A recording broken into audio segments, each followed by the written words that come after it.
એક highly મિસગાઈડેડ word જેને કહેવામાં આવે છે ફ્રીક્વન્સી. ફ્રીક્વન્સી આ જે શબ્દ છે અને ઘણી રીતના મિસયુઝ કરવામાં આવે છે. તો 3 સબ્જેક્ટ છે ભણવાની અંદર જ, સ્ટડીઝની અંદર જ 3 સબ્જેક્ટ એવા છે જેની અંદર આ વર્ડનો યુઝ થાય છે. અને ત્રણેયની તમે આમ કોમન વાત કરો ને તો એક જ વાત છે, એ છે it is related to repetition. બરાબર, પુનરાવર્તન. કે એક વસ્તુ વારંવાર કેટલી વખત થાય છે એને ફ્રીક્વન્સી કહેવામાં આવે. જેમ કે હું તમને ગ્રામર, ઇંગ્લિશ ગ્રામરની વાત કરું તો એની અંદર એક કન્સેપ્ટ આવે છે એડવર્બ્સ. એની અંદર એડવર્બ્સ ઓફ ફ્રીક્વન્સી, ક્રિયા વિશેષણ જે પુનરાવર્તન, આવૃત્તિના ક્રિયા વિશેષણ, કદાચ આવો કોઈક શબ્દ હશે ગુજરાતીમાં. તો આની અંદર આવે છે કે તમે આઈ ઓલવેઝ શબ્દ એમાં આવે, નેવર આવે, સમટાઈમ્સ આવે, એવરી ડે આવે. આ શબ્દો આવે કે કોઈ એક વસ્તુ વારંવાર કેટલી વખત થાય છે, સતત એકધારી થાય છે, ક્યારેક ક્યારેક થાય છે, ક્યારેય નથી થતી. રાઈટ. તો અહીંયા વસ્તુ થાય છે રિપીટિશન. હવે બીજો વર્ડ બીજું હજી હું તમને વાત કરું કે મેથ્સની ફિલ્ડની અંદર ફ્રીક્વન્સી વર્ડ આવે છે જે સ્ટેટિસ્ટિક્સ છે, એ તમે ભણો એની અંદર આવે ફ્રીક્વન્સી ગુજરાતીમાં. એની અંદર આવૃત્તિ એને કહેવામાં આવે કે એક ક્લાસની અંદર કેટલા બાળકોને 15 કરતાં વધારે માર્ક્સ આવે છે, એના માટે તમે ટેલી માર્ક્સ આમ કરો, પછી એને કાઉન્ટ કરો કે આટલા, એટલે એક જ ડેટા કેટલી વખત રિપીટ થયો. તો અહીંયા એ વસ્તુ આવે છે રિપીટિશન. રાઈટ. અને હવે આવે છે ફિઝિક્સની વાત. તો ફિઝિક્સની અંદર આ વસ્તુ આવે છે. ફિઝિક્સની અંદર આ વસ્તુ શું આવે આની અંદર કે તમારે પહેલી વસ્તુ તો એ ખબર હોવી જોઈએ કે વેવ શું છે, ઓસિલેશન શું છે, વાઇબ્રેશન શું છે. હું વાઇબ્રેશન કહી દઉં કે આ બોલ અહીંથી અહીં આમાં થયા રાખે, બરાબર, અથવા આમાં થાય છે, આને પિરિયોડિક મોશન કહેવાય. બરાબર. તો એક જગ્યાએથી આમાં ઉપર નીચે એક ફિક્સ પોઈન્ટ છે જેને મીન પોઝિશન કહેવાય. બરાબર. તો એની આજુબાજુ જો એનું રિપીટિશન થતું હોય, મોશનનું, એક વસ્તુ મૂવમેન્ટ કરતી હોય, તો એ જે વસ્તુ થાય ને એને વાઇબ્રેશન કહેવાય. બરાબર. હવે આ વાઇબ્રેશનની ફ્રીક્વન્સી હોય કે એક સેકન્ડની અંદર આ વાઇબ્રેશન કેટલી વખત થાય છે, એટલે આની અંદર રિપીટ કેટલી વાર થાય છે સેમ વાઇબ્રેશન, તો એને કહેવામાં આવે ફ્રીક્વન્સી. હવે મેઇન વાત એ છે કે એનર્જી શબ્દ આને વિશે વાત કરીએ કે ભાઈ કોઈ પદાર્થની કાર્ય કરવાની ક્ષમતા, એબિલિટી ટુ ડુ વર્ક. બરાબર. અને વર્કની પણ ફિઝિક્સમાં ડેફિનેશન અલગ છે. ડે ટુ ડે લાઈફમાં જે તમે વર્કની, કાર્યની જે ડેફિનેશન તમે કહેતા હોય અને ફિઝિક્સમાં કહેતા હોય એ બધું અલગ છે. બરાબર. તો અહીંયા એનર્જીનો આ રીતના મિનિંગ થતો હોય. બરાબર. હવે આટલી વસ્તુનું તમને પહેલી વાત છે ક્લેરિટી હોવી જોઈએ. વધુ તમારે થોડુંક વાંચવું પડશે, થોડુંક જોવું પડશે, ત્યારે તમને આઈડિયા આવશે.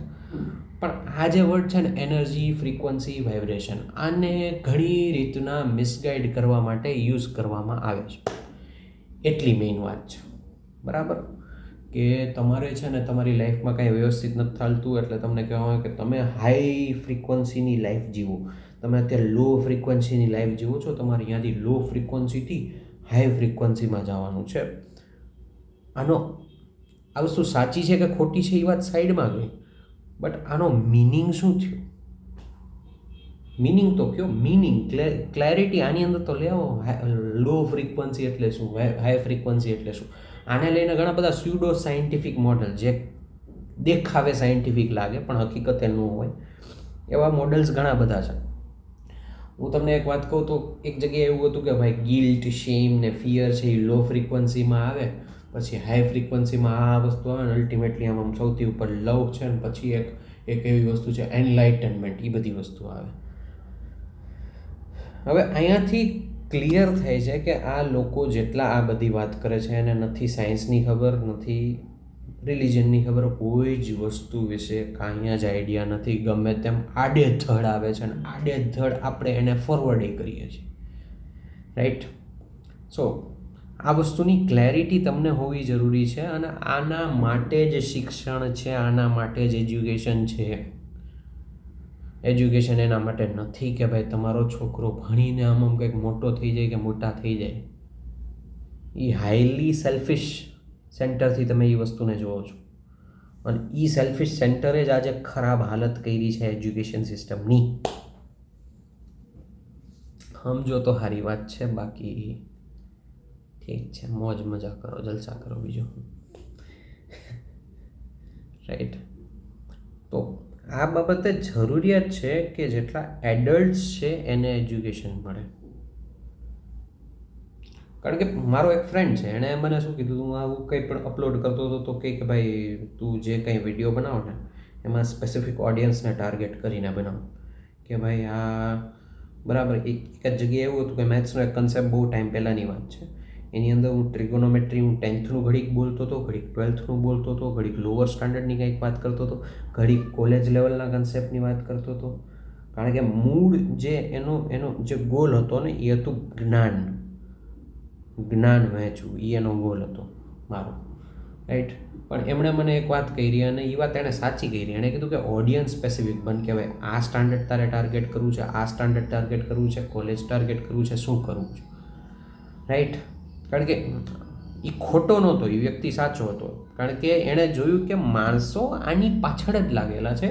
એક વિડીયો ઉપર તમે એટલે ક્લિક નહીં કરો કારણ કે તમારે જ્ઞાન જોતું છે, તમે એ જોશો કે અચ્છા આનાથી મારે કઈ પરીક્ષા નીકળશે, બરાબર, એને ધ્યાનમાં રાખીને તમે જો. તમે એ તો હવે તો જોતા જ નથી કે ભાઈ હાલો આપણે ભણી લીધું, આપણે આગળ નીકળી ગયા, આપણે જોબમાં લાગી ગયા, બિઝનેસમાં લાગી ગયા, ગમે તે વસ્તુ થઈ ગઈ, રાઈટ, મેરેજ થઈ ગયા, તો હવે આપણે કંઈક આ વસ્તુ શીખવી જરૂરી છે કે નથી. હવે હું ઓલા સ્કૂલના ટાઈમે જે વસ્તુ શીખું તો કોલેજના ટાઈમે જે વસ્તુ શીખું હજી એને હું આમ શીખું કે ન શીખું, એ બાબતે તો આપણું હાવ ફગી જ ગયું છે કોણ જાણે. સો એનીવેઝ, તો આ મિસકન્સેપ્શન દૂર થાય એના માટે આ વિડીયો બનાવેલો હતો. With this I will and this video.